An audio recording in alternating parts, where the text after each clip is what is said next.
Centered news is not easy. But with your support, we're able to provide accurate information about Standing Rock, Line 3, treaty violations, and COVID-19 in our Native communities. Please visit Native Roots Radio Network on Patreon and donate if you can. That's Native Roots Radio Network on Patreon. Pinigigi, and thank you for your support. The Minneapolis Police Department is hiring, and we're looking for people ready to lead, serve, and reflect the communities we protect. Whether you're a new graduate, changing careers, or already in law enforcement, there's a path for you to join our department. With top-tier pay, full benefits, paid training, and a direct path to making a difference, this is more than a job. This is your chance to shape the future of Minneapolis Police. Choose service. Choose leadership. Choose Minneapolis. Visit our city website to learn more. Ever wonder how far you could go with a bachelor's or master's degree? Metro State University is hosting 2 open house events in October. Learn about their bachelor's degree programs on October 20th. Explore master's degrees and doctoral degrees on October 23rd. At the open house, you can attend a session about financial aid and receive help from financial aid staff. Discover how Metro State can help you take the next step in your career. Sign up today at metrostate.edu/open house. You belong at Metro. All My Relations Arts presents Matrilineal Memory by hobby artist Michaela Schaefer. This powerful exhibition blends painting, poetry, and installations, inviting reflections on memory, culture, and healing. Join us for the opening reception Thursday, October 16th, 6 to 8 p.m. at All My Relations Arts on Franklin Avenue in Minneapolis. Matrilineal Memory runs October 16th through December 13th. Experience the unveiling of an exhibition that speaks to the heart. Learn more at allmyrelationsarts.org. The city of Minneapolis is now on Native Roots Radio with Minneapolis AIR. AIR stands for American Indian Relations. Guest host Christine McDonald talks to people about important things affecting the city's Native communities. Minneapolis AIR dives into topics like public safety, public health, elections, and so much more. Tune in to Minneapolis AIR on Native Roots Radio from 5 to 6 p.m. on the second Wednesday of every month, right here on AM 950. With your AM 950 weather, I'm Brett Johnson. Look for clear skies tonight with a low around 46, Thursday partly cloudy with a high near 68, and Friday sunny with a high near 70. Make it a night to remember at Crooner's Supper Club. Incredible live music, 4-star food, handcrafted drinks, and first-class service, all in the classic supper club setting. Don't miss out. Visit croonersmn.com to plan your perfect night out. That's croonersmn.com. Good day to be indigenous. They are going to become more brutal. Because all the hippies were trying to be Indians anyway. They're going to become more repressive because it's a matter of dollars and their illusionary concepts of power. Hey, Victor. We must live in balance with the earth. And also with recent happenings at Wounded Knee. I am awake. Welcome to Native Roots Radio presents I'm Awake, and I'm your host, Wakanja Hade. Hey, Kagigebi to all my friends and relatives in 4 directions. You are listening to Native Roots Radio presents I'm Awake, and I'm your host, Robert Pilot. Hey, we discuss local, national, Native news and events, and as you know, Native issues are human issues, and human issues are Native issues. Hey, I am super pleased and surprised and happy and all those things to have Dr. Kate Beane on and Penny Kay, and we're going to be talking a lot about what's happening downtown St. Paul and about the Minnesota Museum of American Art. Welcome Dr. Beane and welcome Penny. So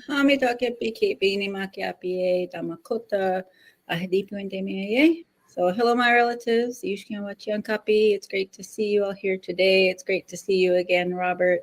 And always wonderful to be in community with our dear relative Penny here. Hey, welcome Penny. Tell us a little bit about yourself, Penny. Bonjour, Wabashki Benisi, Kondishnakas, Gawa Babigani Kagandunjaba.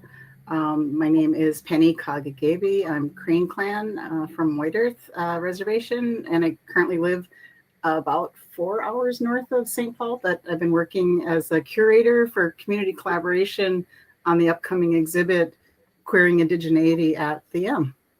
Wow, that's great.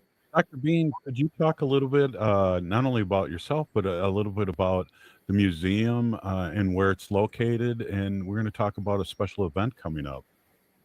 Yeah, so I'm Flandreau Santee Dakota, and a citizen. I'm also Muskogee Creek, but I was raised Dakota. And I've been with the M, we call it the M, and we're on Robert Street in downtown St. Paul amidst a bunch of construction, but we're going to have beautiful sidewalks soon. And I've been with the M for almost 4 years. I think in December it'll be 4 years. Previous to that, I was at the Minnesota Historical Society, where I led the Native American Initiatives team. And my career as a museum professional has really been focused mainly on community engagement, and working with tribes and communities, and really having a community first, artist led way of doing this work as a museum person. I come from a family of artists and writers and educators, artists who don't call themselves artists.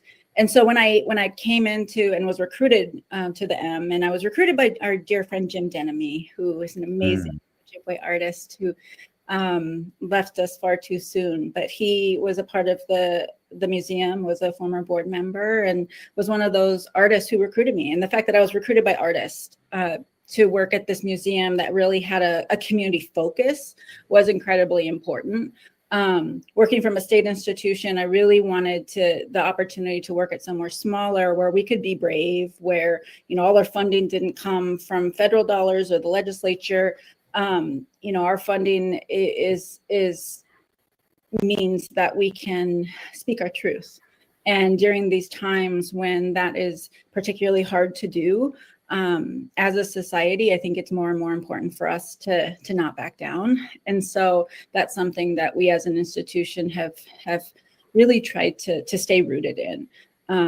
So we started working with Penny a couple of years ago, I think in 2023, former curator at the M by the name of Laura Joseph, who's now at the Georgia O'Keeffe Museum, had met Penny as part of a program and had talked with me about the possibility of doing some work together.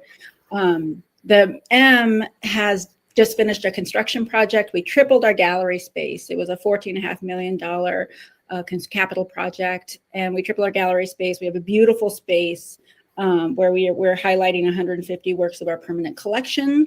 And then we have a smaller gallery space, the Lindahl Gallery, off to the side, which was originally the only gallery of the museum, and we'll do rotating shows throughout that space. And so we were really excited about the idea of partnering with Penny and thinking about her idea of this sort of multi-year partnership project that really focuses on mentorship and support for our Two-Spirit, queer, gender expansive relatives here in the Upper Midwest. Hey, before we get to Penny, I wanted to mention something because I have been to the museum, and one of the things I really enjoyed about it, and I don't know if this is the right word, but it isn't segregated. So can you talk a little bit about that? Yeah, so in my years of engaging with diverse communities, and I've worked with a lot of different communities. My family was part of the name restoration of Adema-Kaska, and when I think about going out into community, one of the things that I've heard quite a bit is we don't want to be separated out. It's great to have a Native gallery, but we don't just have to be separated out into one space. And then when different communities are separated out into separate spaces, which is what most institutions tend to do, what happens is we're not in communication with one another and we're not connecting. And so really thinking about connections across time, across place, across culture, we can show the historic paintings and drawings that the museum has collected over the years, because the museum's been around. It started as a school in the 1890s. It's been around for a long time, and we can show those historic works alongside contemporary works, better representation of Minnesota. And the way that we do that is through connecting and making sure that we are throughout the space. And I've heard that a lot from Native artists who come in. They're like, it's so wonderful to see Native art. And then you walk a few feet and you see more, and then you see more. And then we have a sort of a grand finale of a George Morrison room. Yeah, I really appreciated that when I went down there, and I think you mentioned it because I'm a little slow, and then it was like, oh, you're right, it is spread around. It's very awesome and very intentional. Penny, so how do you fit in all this? And it's thank you for being on the show, by the way, too. I'm really grateful to be here. I'm grateful for your highlighting queering indigeneity. I came in, so like there's like a larger community collaboration. Sometimes I think of the exhibit as like it's a side order of an exhibit that goes on with this larger movement that's occurring, and it's about empowering and uplifting Two-Spirit and Native queer people everywhere. And I was working with collaborators here at White Earth in 2022, and someone had suggested that this could be an exhibit. Part of the work I had focused on in 2022 was like professional development, helping these artists like move themselves along, however they chose to, and give them different ideas and maybe how they could exhibit their work. And the idea of us coming together as a group exhibition, I'm surprised to find myself here. This is my first gig as a curator. But being able to reach out to, I already had the relationship with Laura Joseph, being able to reach out to her in a way that felt safe. And, she was, and her conversation with Kate, and they just gave me just an immediate response that they were enthusiastic. They could see what this could be. And I've been throughout this process as a curator. I've been mentored in this work, but then we've also been able to reach out to 15 artists from the upper Midwest, and a lot of them are emerging artists. And part of that is I feel like they came into the exhibit because they're community activists, they're community advocates. And I felt like they would have something to say about moving us from being tolerated to being celebrated. Wow, really good point. Hey, we got like less than a minute here before the segment's over. Can we quickly talk about Dr. Beane? Could you quickly say the day and the time and the address real quick for the segment, and then we'll get into the next one. Yeah, so the reception for this wonderful project will be October 11th, this Saturday from 4 to 9. We have speakers at 5:30. So come in, we're going to have a DJ, we're going to have all of the artists are coming in and bringing their families, and it's just going to be a big community party and celebration of all this amazing work. And we're downtown in the lower town area of St. Paul at 350 Robert Street. Yeah, and so come and see us. Where parking is a little difficult, but on the evenings it shouldn't be too bad. And there's a number of parking garages around, as well as street parking. Right on. Hey, this is Native Roots Radio, and we'll be right back after this short break. Please stay with us. Ho-ah. The Minneapolis Police Department is hiring, and we're looking for people ready to lead, serve, and reflect the communities we protect. Whether you're a new graduate, changing careers, or already in law enforcement, there's a path for you to join our department. With top-tier pay, full benefits, paid training, and a direct path to making a difference, this is more than a job. This is your chance to shape the future of Minneapolis police. Choose service. Choose leadership. Choose Minneapolis. Visit our city website to learn more. Ever wonder how far you could go with a bachelor's or master's degree? Metro State University is hosting 2 open house events in October. Learn about their bachelor's degree programs on October 20th. Explore master's degrees and doctoral degrees on October 23rd. At the open house, you can attend a session about financial aid and receive help from financial aid staff. Discover how Metro State can help you take the next step in your career. Sign up today at metrostate.edu/open house. You belong at Metro. The city of Minneapolis is now on Native Roots Radio with Minneapolis AIR. AIR stands for American Indian Relations. Guest host Christine McDonald talks to people about important things affecting the city's Native communities. Minneapolis AIR dives into topics like public safety, public health, elections, and so much more. Tune in to Minneapolis AIR on Native Roots Radio from 5 to 6 p.m. on the second Wednesday of every month, right here on AM 950. Four Sisters Farmers Market is more than a place to shop for delicious organic food. It's a celebration of Indigenous culture, food sovereignty, and community. Now in its 11th season, the market offers healthy, affordable, culturally appropriate local foods every Thursday from 11 to 3. Located on the American Indian Cultural Corridor off Franklin Avenue, Four Sisters Farmers Market is a project of NAGD. Every Thursday now through October, Discover more about Four Sisters Farmers Market by visiting nacdi.org. You're listening to Native Roots Radio. This is Spirit from Reservation Dogs. Get up and listen.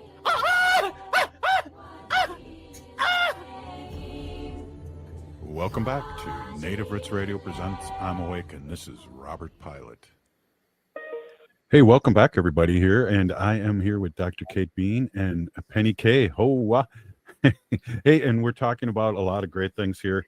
We're talking about the M, and I'm glad I can just say the M instead of Minnesota Museum of American Art, because, you know, I have a great voice, but I'm pretty, it's hard for me to read sometimes. But hey, that's another story. Welcome back, and let's talk a little bit about the event and the artists and what's happening. Welcome back, Dr. Beane. Thank you for having me. Yeah, the M. So the M's been around since 1890s and started as a school, the St. Paul School of Fine Arts, and we're super excited to be in our new permanent facility in the Pioneer Endicott building in downtown St. Paul. The artists that are coming into town, I think most, if not all of them, should be coming for the opening reception. The exhibit itself has been open since September 18th, and it runs for 11 months. So you have plenty of time to come in and see it. But we really urge folks to come in and meet the artists on October 11th from 4 to 9. Speakers will be at 5:30. Really like to see people in the museum, see the permanent collection show as well as the new show, and just welcome you into our space. That's awesome. Penny, let's talk a little bit about what you'll be doing and your job with the artists and curating.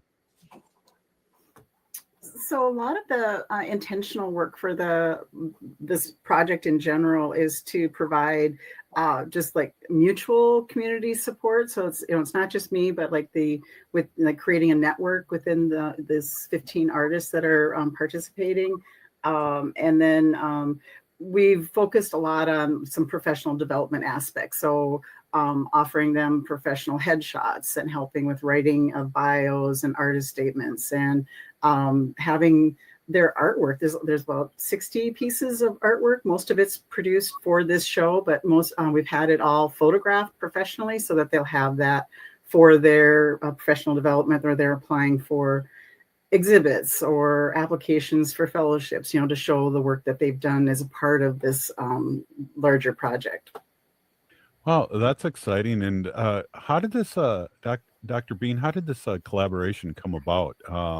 Because this sounds exciting, and it sounds like a full-time job that Penny's doing. Yeah, so the M, we really work differently than other institutions do. And what I mean by that is everything that we do is in partnership. So we co-curate exhibitions, including with those who've never curated before, such as Penny.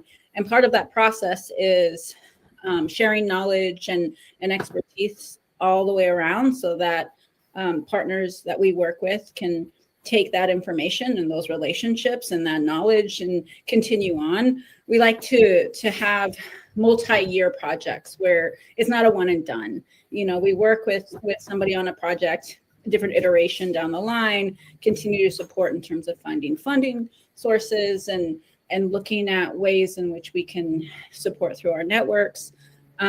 We don't see exhibitions as this static sort of, just place to show.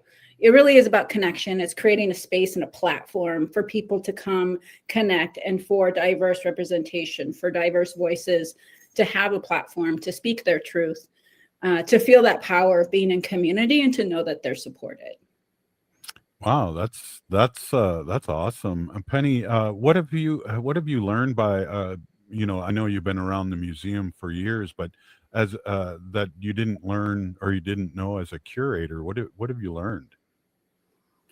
Well, I've been really fortunate in this, and first being mentored by Laura Joseph, and then also for the last 15 months, I've been mentored by Ben Gessner. He's the project manager and curating support that I have for this exhibit.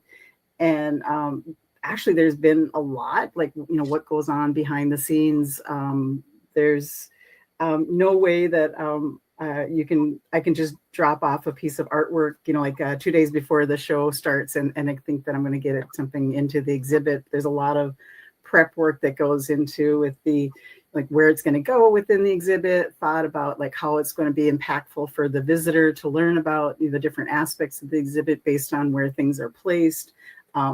Lighting, painting the walls, creating just even the information that goes on the walls about, who the artist is, what their intention is with this piece that they've brought forward.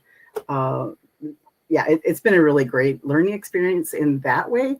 With this collaboration itself, one of the things I was looking for was, I feel like we're told occasionally I've been told that by traditional elders that being queer or being two-spirit is a European concept because we're not found in our oral tradition. And as part of this collaboration, one of the participants was able to tell me about Ojibwe origin story that I've been hearing about for 30 years. But this time, the way she told the story, two-spirit people were present in there, and we were there providing balance and perspective for people as star people descended and were placed here on Turtle Island. And so that's been real eye-opening to me because it feels like as part of assimilation, as a part of bowing down to Christian organizations with boarding schools, that we were removed from our own oral traditions. And this is a large, a lot of work to bring us back, to empower us, to affirm us. Well, I totally agree. And I've heard from my tribe, from people that when the colonizers came here, they went after the two-spirit first and our medicine people. And so I've heard that too. And I think sometimes when, like you said, with the boarding school and the education and our own relatives getting colonized, they forget how important the two-spirit were and have been and still are. Thank you for affirming that, because really, and one of my things is I'm always looking at what's the inverse. If it was important for them to remove us, well, how important it is for us to be put back into place for healthy communities. So that's like a key piece of like how this all works for me. It's like, if it was so important to have us taken out, think how important it'll be for the whole community to bring us back in where we're supposed to be. Yeah, bravo to that. I agree 100%. Dr. Beane, I didn't realize when Penny just went through the whole thing of what she needed to do, cross the T's and dot the I's, and even to a place card about the artist. There's a lot to be done before there's a action like this. Who picked the artists? So Penny was the person who helped facilitate that part of the project and network and communicated with the artists. Our team, the way that we work is that we essentially have a community partner. Community partner has a vision, something that they're mulling over, and our team helps bring that vision to life within a space. We sort of have this room that's kind of like a blank slate. Build walls, tear down walls, painting, creating all kinds of different, every exhibit looks completely different. And it's a really beautiful transition to see that happen and to be able to see these ideas come into life. And again, the exhibition itself is a piece of these relationships and these projects. But it's kind of a starting point, to showcase and share. But I know Penny, in terms of where she's situated, more north of us here in Minnesota, Makoche, ended up communicating with a lot of artists, Ojibwe, Métis, and the Dakota artists up north. Cool, very cool. I'd love to see something eventually done like on natives in the media, whether it's film and or radio or something like that, because we forget, and this is kind of off topic, but I always have Robert Lilligren on my show. His father, Chuck Lilligren, was on the radio when I was a kid every morning for 30 some years on WCCO, which was it still is 100,000 watt station. So people knew his dad and his Ojibwe-ness, and it's just really interesting that we have stories like that too. Yeah, and I remember being interviewed by Laura Whitstock and Roya Yes. Taylor years ago with my dad, and Yes. now we. Well, you had a documentary. You had a documentary, and that's media too. My dad's a filmmaker. His documentary "Ohiyesa to the Soul of an Indian" is available on Amazon Prime. Short little plug. And he's working on his next project, which is a film with Leah Hale, actually, who's Danae and Dr. through Twin Cities Public Television, and that's a film about the history of Native basketball. Wow, that's very cool. Yeah, awesome. And I know I'm a filmmaker too, and my next project is about adoptees. So and working with Sandy at Whitehawk on that, and so yeah, we have stories to tell, and they're being told this weekend. So Penny, I'm gonna we got less than we got about a minute left. I want to give you the last word here on what's happening this weekend. So yeah, this weekend we're going to see, I believe we're going to have like 100% of the artists that are part of the exhibit will be at the reception, something I've never seen before. I'm an exhibiting artist myself. I've never experienced that. And it's 100% from the support from the M that's being able to happen. I wanted to let you know there's more to come. Like this isn't the finish line for us. We have more programming in mind for community outreach. The whole point is to reach community far beyond the walls of the M, and future iterations. Like there's a lot of work to be done, and I'm just really happy to be partnering with the M in this. Dr. Beane, quick address and times. 350 Robert Street North in the Lower Town neighborhood of downtown St. Paul, and October 11th from 4 to 9 with speakers at 5:30. Thank you guys so much. Let's make this happen more often. I really appreciate you coming on the show. Hey, this is Native Roots Radio. We'll be right back after the short break. Four Sisters Farmers Market is more than a place to shop for delicious organic food. It's a celebration of Indigenous culture, food sovereignty, and community.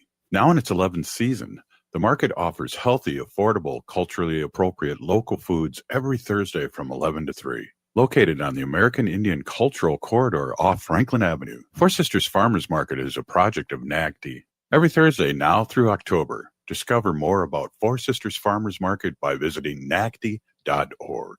Across Native communities, tradition and connection guide every step. Make voting a tradition, or MVAT honors that spirit, helping generations come together to shape the future of Native communities. By learning from each other and sharing knowledge through trusted relationships, MVAT helps build trust and make sure Native voices are heard. Voting is more than a right. It's a way to protect the needs of your community and build the future you want. Vote together. Stand together. Learn more at makevotingatradition.org. The Minneapolis Police Department is hiring, and we're looking for people ready to lead, serve, and reflect the communities we protect. Whether you're a new graduate, changing careers, or already in law enforcement, there's a path for you to join our department. With top-tier pay, full benefits, paid training, a path to making a difference, this is more than a job. This is your chance to shape the future of Minneapolis Police. Choose service. Choose leadership. Choose Minneapolis. Visit our city website to learn more. All My Relations Arts presents Matrilineal Memory by Hopi artist Michaela Schaefer. This powerful exhibition blends painting, poetry, and installations, inviting reflections on memory, culture, and healing. Join us for the opening reception Thursday, October 16th, 6 to 8 p.m. at All My Relations Arts on Franklin Avenue in Minneapolis. Matrilineal Memory runs October 16th through December 13th. Experience the unveiling of an exhibition that speaks to the heart. Learn more at allmyrelationsarts.org. AM 950 KTNF, St. Louis Park, Minneapolis, St. Paul. Ever wonder how far you could go with a bachelor's or master's degree? Metro State University is hosting 2 open house events in October. Learn about their bachelor's degree programs on October 20th. Explore master's degrees and doctoral degrees on October 23rd. At the open house, you can attend a session about financial aid and receive help from financial aid staff. Discover how Metro State can help you take the next step in your career. Sign up today at metrostate.edu/open house. You belong at Metro. Hey, it's Tom. There's a war being waged on clean energy. A bill in Congress could eliminate the 30% federal tax credit for solar by the end of 2025. And once it's gone, it may never come back. Fossil fuel giants and their MAGA friends in Washington want to kill green energy. But you can fight back. Going solar with all energy solar isn't just smart, it's a form of resistance. You choose where your money goes, not to utility companies, not to fossil fuel billionaires, but toward clean, renewable power for your home. A system from all energy solar works in Minnesota year-round because it runs on sunlight, not heat. So even in the dead of winter, you're generating electricity. And all energy solar helps you save with every rebate and incentive available. This is the moment to act. Waiting means risking with this tax credit and giving the upper hand to MAGA Republicans. So get your free consultation today at allenergysolar.com and take back your power. With your AM 950 weather, I'm Brett Johnson. Look for clear skies tonight with a low around 46, Thursday partly cloudy with a high near 68, and Friday sunny with a high near 70. Make it a night to remember at Crooner's Supper Club. Incredible live music, 4-star food, handcrafted drinks, and first-class service, all in the classic supper club setting. Don't miss out. Visit croonersmn.com to plan your perfect night out. That's croonersmn.com. Oh, this is Dallas Goldtooth, and you're listening to the Native Roots Radio. Hoka, hicha, wecha. Welcome back to Native Roots Radio presents I'm Awake, and this is Robert Pilot. Hey, Kagigebi, welcome back to everyone. This is Native Roots Radio. Hey, I have this groovy guest on today, and we have some serious things to talk about. Nina Vongpheth. Nina, I've been running into a lot lately. I haven't seen you in like 2 years, and all of a sudden I've seen you like 3 times, and now you're on the radio show. I guess the stars are in the right place. Thank you so much for coming on. Yeah, that's our 4 directions, 4th time, right? Yeah, it's a good one. Good one. Hey, tell us a little bit about yourself. I have your bio here, but I think it's always cool that you were able to have you talk about yourself in a good way. And then we'll talk about what's happening here in the community and what this serious epidemic we're going to talk about, and maybe some solutions and an event. So thanks again for coming on. Yeah, thank you for having me. So Hamatakiapi. My name is Nina Vongpheth, originally from Lower Sioux Indian community. I grew up there, so that is where I like to call home. And I came to the metro area in my early adulthood to be here for career and educational opportunities. So now I'm currently the American Indian Liaison, working with Hennepin County, leading 2 initiatives there. One of them is the Land and Water Acknowledgement Action work that they have. So carrying on the work of Allison Waka and the work that she did within this role. But then another area is supporting with community engagement, specifically under our opioid response initiative here at Hennepin County, and really uplifting our American Indian community and the impact that we feel with many of the disparities that Hennepin County has committed to eliminating as of recent here in 2025. Yeah, we know it's a huge problem for our community, and we only have less than 3% of the population, but we have such a high percentage of people that are out there unhoused and having the drug problems and things like that. So it's really good. We really love to talk about solutions here on Native Roots Radio and action, and so it's great to have you on and talk about this. And we're not keeping our head in the sand. We're doing stuff about it. So that's really good, Nina. Mm-hmm. Yeah. So let's talk a little bit about the thing that's coming up, and then how people can get involved. Yeah. So for Hennepin County, we have really wanted to bring in community engagement within the work that we've done regarding the opioid response initiative. As I mentioned, I'm a big part of. And what Hennepin County Opioid Leadership has done is put community events into community to be able to provide the information to community in terms of where funding is going and what those programs are doing to respond to the crisis within community. And so we are fortunate to be able to host our upcoming American Indian Opioid Response Forum. It'll be Wednesday, October 22nd, and it will be in community at the Indian Center from 5 to 7:30. We will be providing a light feast for community members to come and take part in. But then we also will have a panel with our community organizations that are currently funded under our opioid settlement dollars to provide context and information on their programs, on how they're reaching our relatives that are heavily impacted by the opioid crisis, as well as allow time for community to be in space with us and have the opportunity to answer questions and how Hennepin County is responding, but also a time to really share their experience with the impact we feel as community. Right. And Nina, I know everyone that's related to anybody we have, somebody in our family or in our relations has an issue. So it'll be great for people to come out and go to this meeting and speak their mind, and also hear some possible solutions and good medicine. But just building community and being in community together really helps with that too. Yeah, and I think for me, it's just really trying to uplift community voice, right? You know, we think from a system side that we know the answers, we know what the impact is.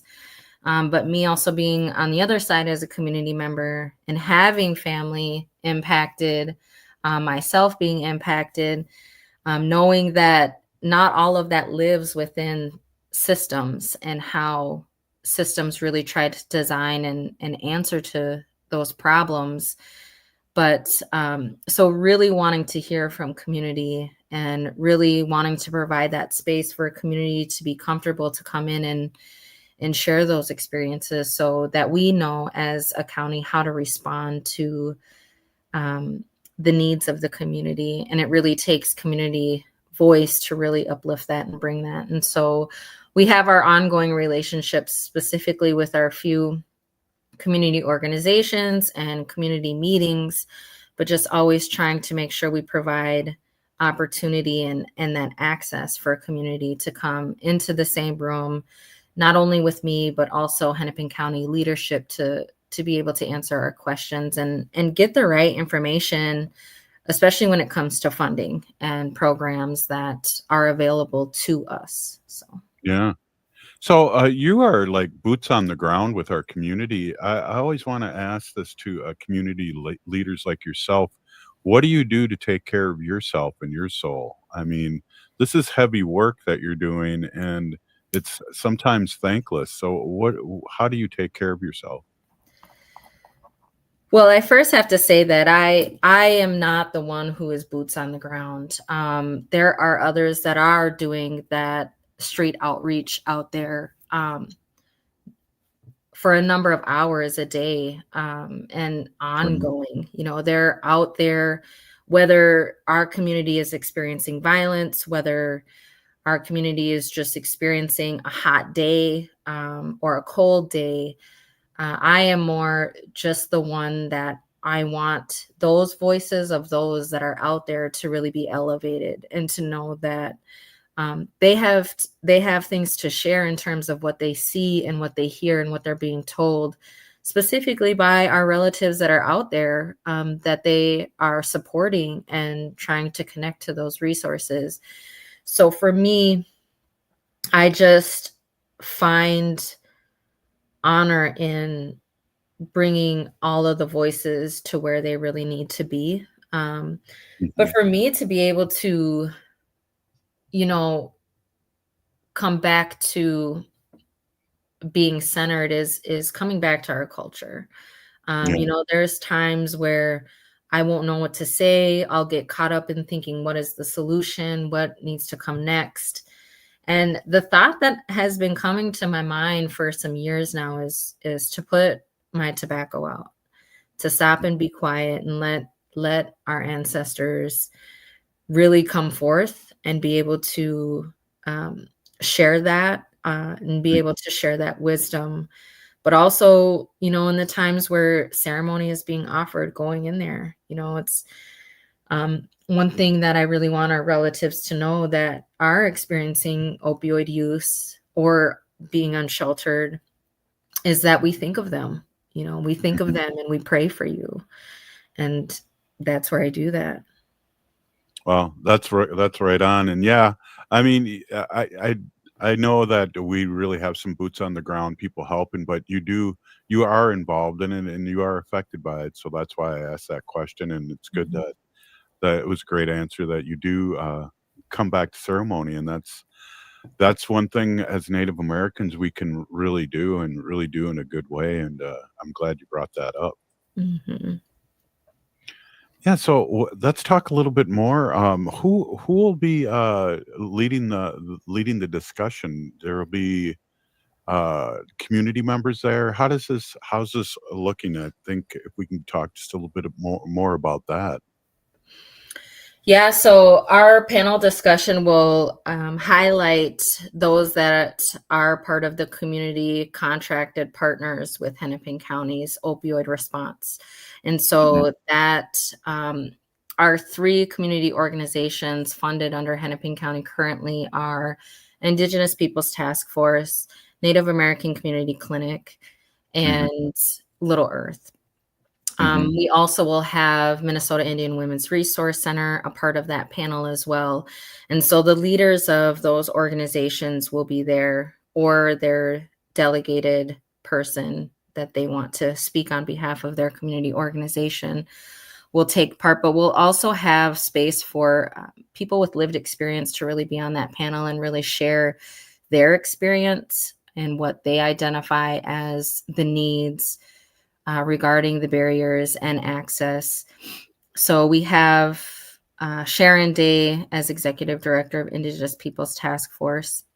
We will have Letitia Franks from Little Earth, and then Dr. Stately has yet to really appoint somebody, but he will be there in spirit. And then our panel will be moderated by Vin Dion, who is one of the men within our community, specifically in our urban community, that is out there.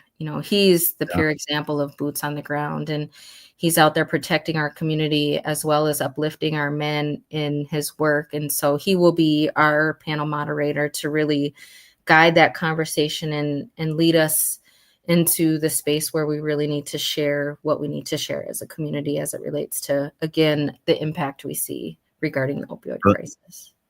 Right on. And so that's Wednesday, October 22nd, 5 to 7:30 at the Minneapolis American Indian Center in the Grandparents Conference Room at 1530 East Franklin Avenue. Hey, there's a meal provided. Can you stay on for another segment? I sure can. Right on. Hey, this is Native Roots Radio, and we're with Nita Vongpheth, and American Indian Liaison, Community Engagement Specialist, and Policy Strategist. We'll be right back. This is Native Roots Radio.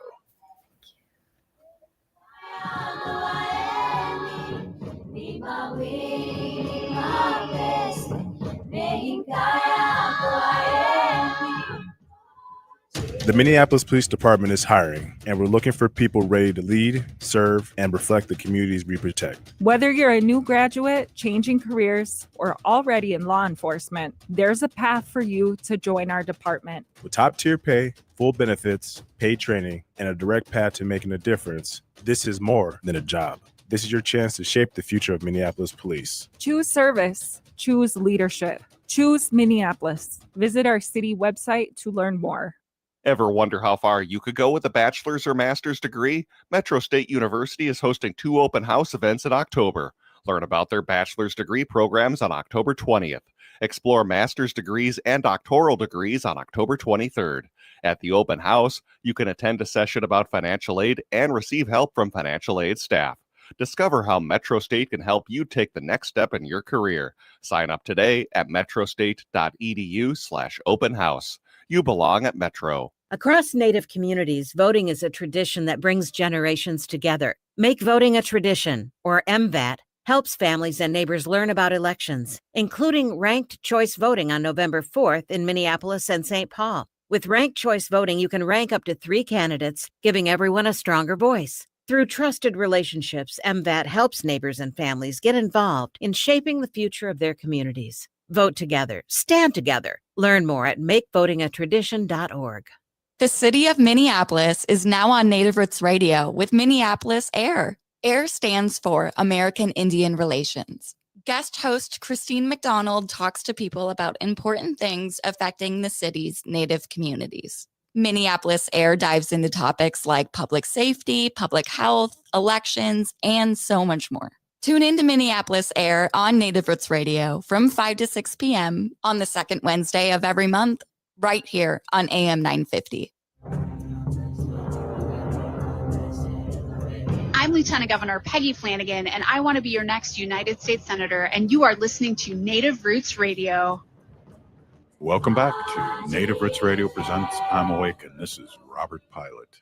Hey, welcome back, everyone. Hey, we are here with Nina Vongpheth. We're talking about, she is American Indian Liaison, a community engagement specialist and policy strategist and for the city of Minneapolis. And really good to have you on. There's a couple things I want to just mention the event again a couple more times before the segment's over, and how powerful and important this will be for our community and people there. So if we could just go by the days and talk about that real quick for the people that are listening on the radio. Yes, so we have our upcoming American Indian Opioid Response Forum, where we are centering community voice, partnership, and community impact. It will be Wednesday, October 22nd from 5 p.m. to 7:30 p.m. at the Minneapolis American Indian Center. And we are providing a light feast at the beginning of our event. That's cool. You guys can listen to the radio show, Native Roots Radio, during that time while you're having your feast. Maybe you can pipe that our show in there. Just kidding. But hey, got a lot to talk about. One of the things too about working for the government, you find out and hear about data. And I know there's opioid data out there. I don't know if you'd like to talk a little bit about that, because that's also troubling for our community. Yeah. One thing about me is I do love data. However, working in this position with Hennepin County Opioid Response, the leadership has really taken a special step towards data. And our 2024 data will be coming out soon. One challenge with data is that we're typically anywhere from 6 months to a year behind the data. So we are just now getting in 2024 data as it relates to opioid overdose deaths and our non-fatal overdoses. But in preliminary looks at the data, we have seen a major decline in opioid deaths in 2024, about 31%. Wow. But for Native Americans, when we put Native Americans under that scope, we're only seeing 11% decline. And we only make up 2% of Hennepin County population. Mm-hmm. But then again, on the flip side of that, we make up 13% of the opioid death data. And so looking at this, we know that these are stark disparities, which is why Hennepin County Opioid Response Leadership has really responded to the data and has dedicated to putting more funding or an equal amount of funding into the Native American community to be able to provide our community organizations with the resources to be able to respond to that. So I'm very thankful for that. And really, it's, funding doesn't always get dispersed in that way. So really, really paying attention to the data as it relates to community impact. Well, that's kind of how, in a good way, Hennepin County is dispersing funds, right? They're seeing a need, and they're really not just rubber stamping it. They are doing something about it and helping you with your work. Yeah, and when we looked at data prior to 2024 data, we see one of the areas where our Native American community is different compared to others is that our community is the only community where women are dying more than our men. So since the onset of the opioid epidemic, we have higher numbers with our women. And so that is not the case with other communities that are experiencing an impact. And this trend is slowly changing since the late years. However, those numbers are still higher. And so to that, our leadership was able to prioritize our Native women under the recent proposal that they offered out to community.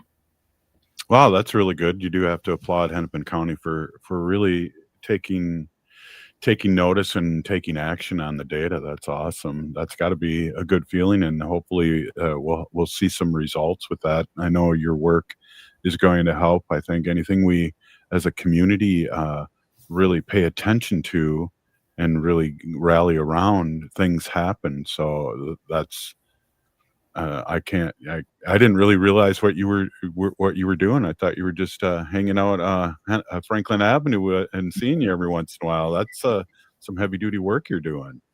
Yeah, you see me on the good days, Robert. You see me on the good sunny days outside. Yeah, exactly.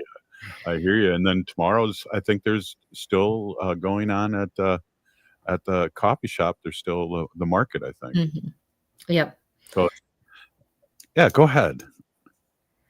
Yeah, I think, again, just wanting folks to know about our community event. Come share your experience.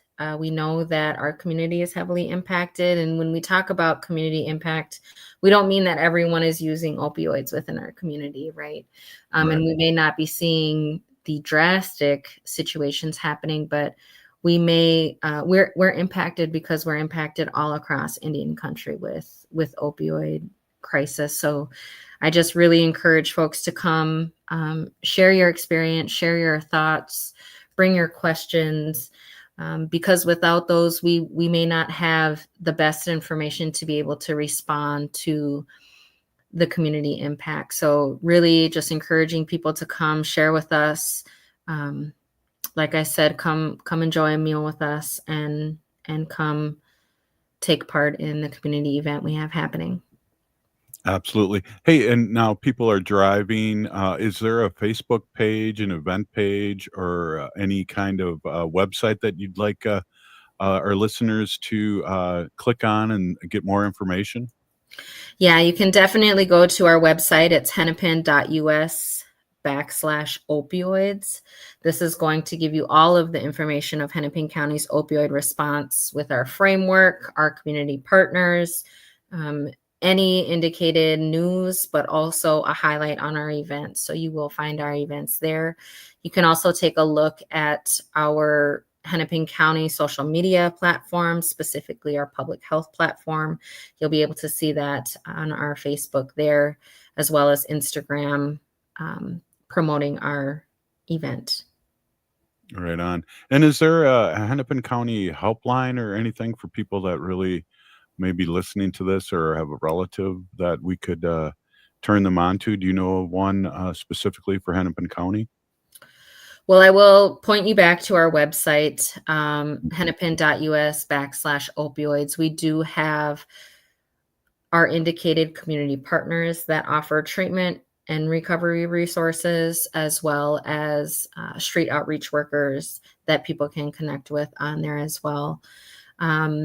We really, for Hennepin County, point folks to 211 in terms of any housing needs, but you will find those specific treatment, recovery, harm reduction resources on our website at hennepin.us/opioids. Well, Nina, this has been fun and it's gone too quick. I just want to read this out loud again.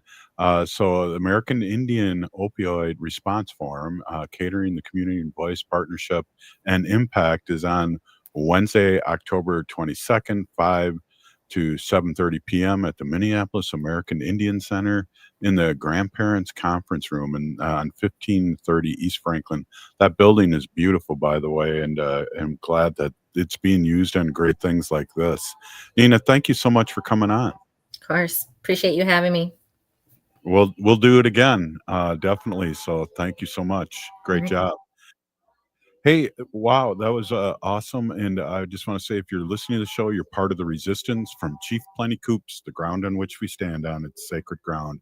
It's the blood of our ancestors. We need to resist, divest, join a group, run for office. We're still here. We are the seventh generation.